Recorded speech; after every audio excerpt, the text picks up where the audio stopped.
you know what I mean? You need to make sure that when they spin through the air, they're spinning in a straight line.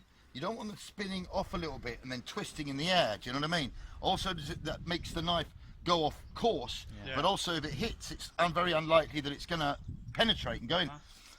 Throwing a knife or an axe in a survival situation, in a hunting situation, or in a military, in a war zone situation, or in a killing situation, a lot of the time it doesn't really matter too much if the knife goes in point first. As long as you're a straight shooter, as long as you're accurate with what you're throwing, you're going to hurt someone whether it hits there.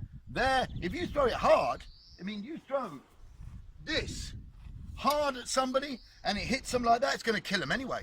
Yeah. They're going to die. Do you know what I mean? Yeah. So as long as you're a good shot with what you're throwing, okay, half of your mission is done. As long as you're a straight shooter, half of what you want to accomplish is done by throwing accurately. Do you know what I mean? For example, a rabbit comes out in front of you and you throw it. If you're accurate, whether it hits the rabbit there, the rabbit's dead. Yeah. Do you know what I mean? You've got your food for the night. Okay. Right. So let's give it a try. I mean, normally with throwing knives and axes, it's all about getting your distance right. So if you're in a practice situation, a practice scenario like this one, you want to get your target and 1, 2. Let's say we're going to start by about 3 meters. Okay. So we're going to put a marker on the ground. It's okay, it's okay. No, it's okay. I'll make a line. Okay, here. All right, now, I'm a right-hand thrower. Yep. All right, you want to bring the knife up over your shoulder, okay, and throw it in a straight line, okay? You don't want to throw it like this or like this unless you have to. Like if you're falling to the side and you take one shot, fair enough. But if you're practicing in a practice situation, then basically you just want to throw it like this, okay? So, with this one, I'm going to start with these ones, which are the pro throw knives, okay? And we're going to start.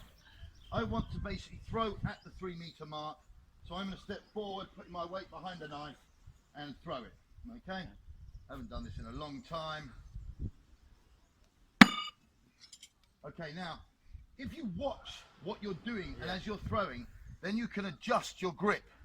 So I'll just do one more throw to see where it hits. Good shot. Blade went in then. So I've got it more or less here where I want to throw. Also, very important, when you're throwing a knife, many people have different ways of throwing it. You find people that want to throw it like this, you know, they keep. I don't. Always find, just open your hand, put the knife in, place it. You're holding the knife with your finger and your thumb here. The rest of it is just to balance it from shaking all over the place. And when you release it, okay, you don't ever want to flick your wrist. You want to release it and keep your wrist straight. So as you let go, it just comes down. So